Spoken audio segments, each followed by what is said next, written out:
Hello, everyone, and welcome back to Talk Wordy, my hub for all of the words that I read, write, or otherwise want to yap about. Today, I have a very special author guest on the pod. She is the USA Today Bestselling Author of over 30 romantic comedies, and her next release, Grumpy and Gold, releases spring of this year. Please welcome Melissa Baldwin. Hello, thank you for having me. Absolutely. What an honor. I am enjoying interviewing everybody here at Lovelit Con. For those of you who are watching in the future, hi from the past. It's Valentine's Day, sending you all our love. What I like to do to warm up with all of our guests to start the episode is normally we talk about what we are reading, watching, and listening to. But since we are a little more crunched on time this time around, I'm curious, what is your current hyperfixation? What is something that really is just in your niche that has been nonstop on your mind that you enjoy, that you would recommend to someone?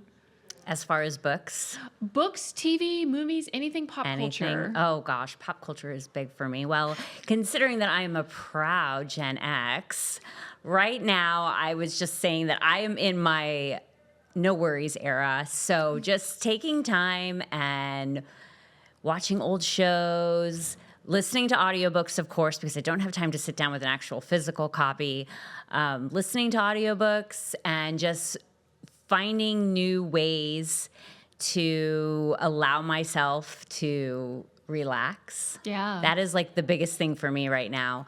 And writing books is time consuming and you have to be all in all the time. So anything where I can kind of take some time for myself away from writing it helps me. And then when I'm ready to write again, I'm refreshed and I'm focused and I'm able to do so. Absolutely. Okay. Totally out of left field, but I have to say, I have it on good authority that you love all things Disney and Universal. As someone that feels the exact same way, walk me through your perfect Disney Universal vacation. What are my must-hit stops? Where am I going to eat? All the things. Okay, well, planning and booking Universal and Disney trips is my side hustle. And the reason I decided to do that was growing up in Central Florida, I was always at the theme parks. My parents took us there. And then when I had my own daughter, we always took her, and it was just a fun time to spend with family. So aside from writing, I do plan those trips. But honestly, depending on which location you're thinking about going to, first of all, I'm a big Disney cruise person. Disney Cruise Line is number one for me, number one destination. You can see a lot of places in one trip.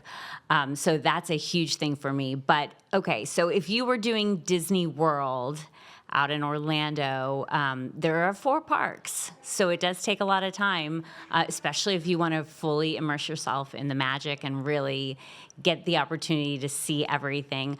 You want to stay at a Disney resort. There are over 30 of them. Yeah. You want to stay right there so you can be in the magic. 4 parks. There's park hopping. The food is fantastic. If you are a foodie, I highly recommend Epcot. You can travel around the world in one day and really just soak up the culture of different countries. So that's a huge thing. If you are a thrill lover, there's roller coasters, and that's what Universal's for. If you're a thrill ride person, roller coasters. If you're a Harry Potter fan, for all of our readers, that's the place to go to check that out. But just being present with your family and friends, and that is why I do that. That is why it is so important to me, because that's time is something that you can't get back. And being with your loved ones and spending those days together and taking pictures and riding rides and laughing and having fun, that is so important. And I think that we're all so busy in our daily lives and working and checking all the boxes of things that we think we need to get done, that sometimes those things fall through the cracks. And I'm a new empty nester. Yeah. So my daughter is at college now, but I can say that I don't regret any of the time that we took out to do those vacations, to spend that time with her. And now that she's gone and grown, I always say just take all the time and really spend that time with your loved ones because you never know. Yeah. And speaking of time, from all of your vacation plotting and planning, when do you think is the best time to take a Disney vacation? Like time of year wise, strategy? Yeah. Well, if you ask me, I would go any time of year. Or if you ask my husband, I'm like, when can we take our next cruise? But really, honestly, if it's possible, not going in peak season like the summer and things like that it's more affordable. It's less crowded. It's less hot, especially if you're doing Florida. Yeah. So if you can go on those off times, that's definitely a wonderful time to go. And then the holidays, if you celebrate, is an amazing time to go to all the destinations as well. And people are already planning family and friend vacations. Why not do it during the holidays? Yeah, absolutely. Okay, transitioning a little more towards your books. I had to ask, though. I'm a big Disney fan. And I could talk about that all day. Yeah. If you ever want to do just a Disney Universal podcast, let's talk. Oh, for sure. So you have 3 rom-coms coming out in 2026. I do. First of all, congrats. Thank you. That's crazy. Second of all, how do you maintain such an intense writing and release schedule? Do you have any best pieces of advice for somebody that's trying to ramp up their release pace? Yes. Okay. Well, first of all, I'm a very type A scheduled person. Obviously, that's not everybody. That is what works for me. I have adapted certain, I guess, things that I've done over the years to increase my writing time.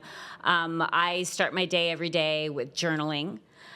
Just to get me focused and get my mind straight. I try not to go on social media first thing in the day because once I do that, then I'm like sucked in.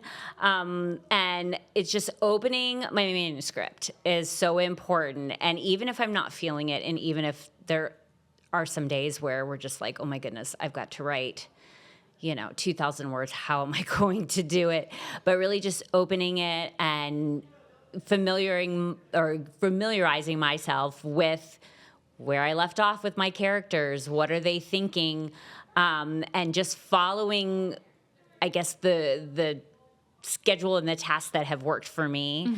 That's what I try to do. And some days it doesn't work out the way I want to, and some days I'm on fire. Yeah. And all the words are flowing. It really depends on the day and how much sleep I get and if I had a lot of Diet Coke in the morning, if I'm ready to go. So, yeah. I love that. And then similarly, you have over 30 rom-coms under your belt. How do you avoid burnout, and what do you personally consider the most rewarding parts of your author life this long into your career? Oh my goodness. Okay. Burnout is something that I've been there. Yeah. So I do know what that feels like. And when you're an author and when you've promised fans or readers, I'm going to have this book out by this time.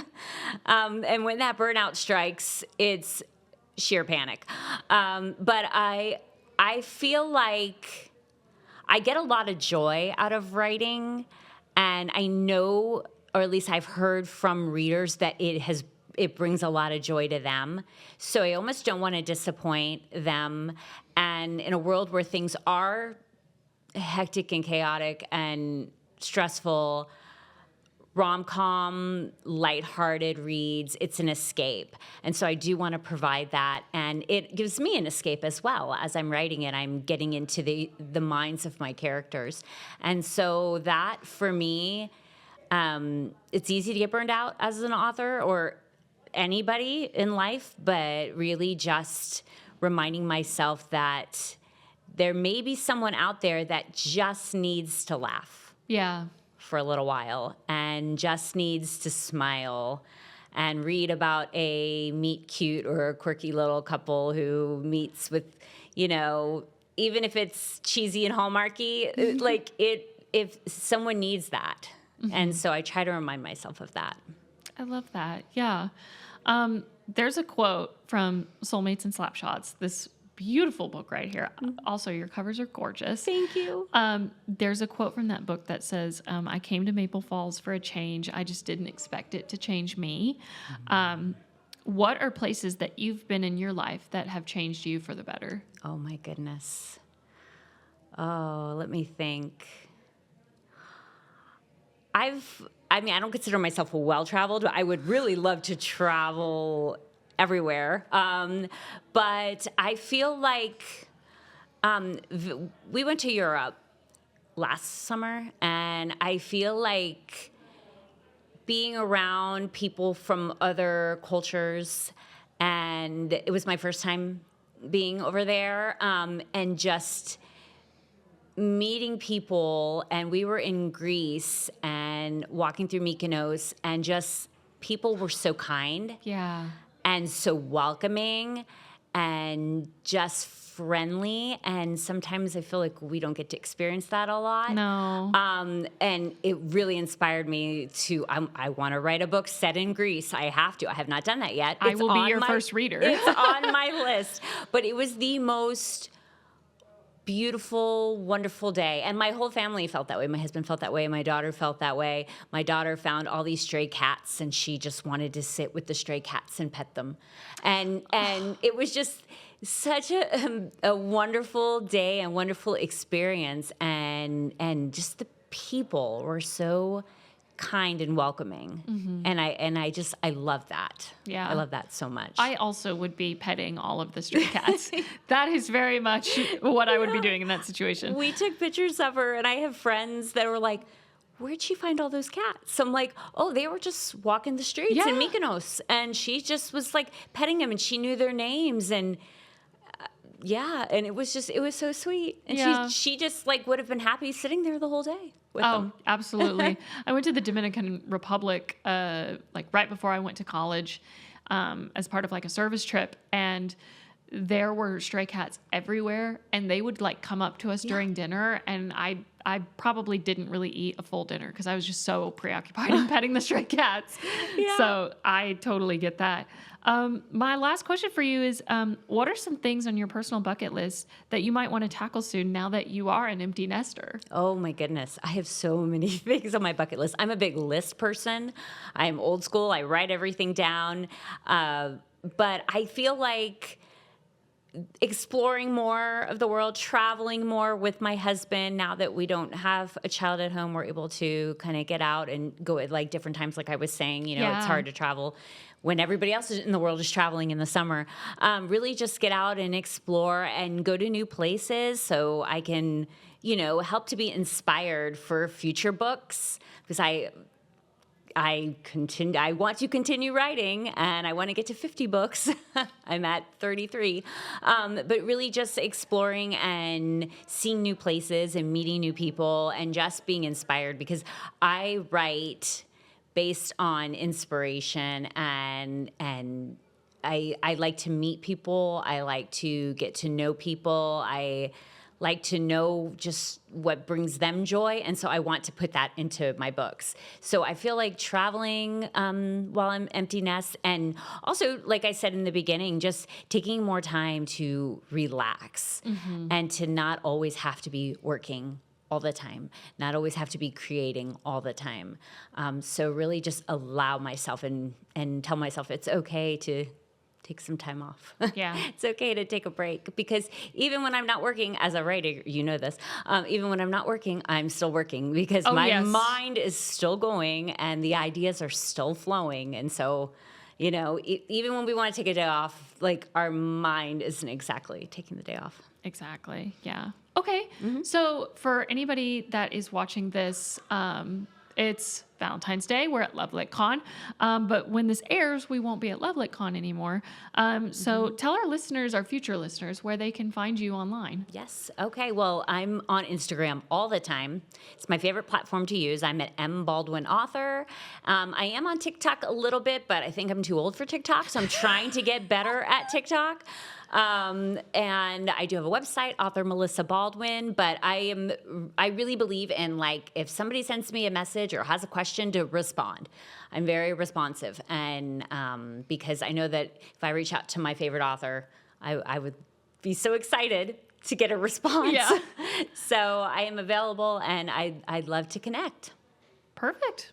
All right. Well, there you have it. Thank you for tuning in to Talk Wordy. And my thanks again to Melissa Baldwin for coming on the show. Thank you so much for having me. It was great. Absolutely. Don't forget to follow the podcast on Instagram at Talk Wordy Pod. And I will see you in the next one. Bye, you guys. Bye. Thank you.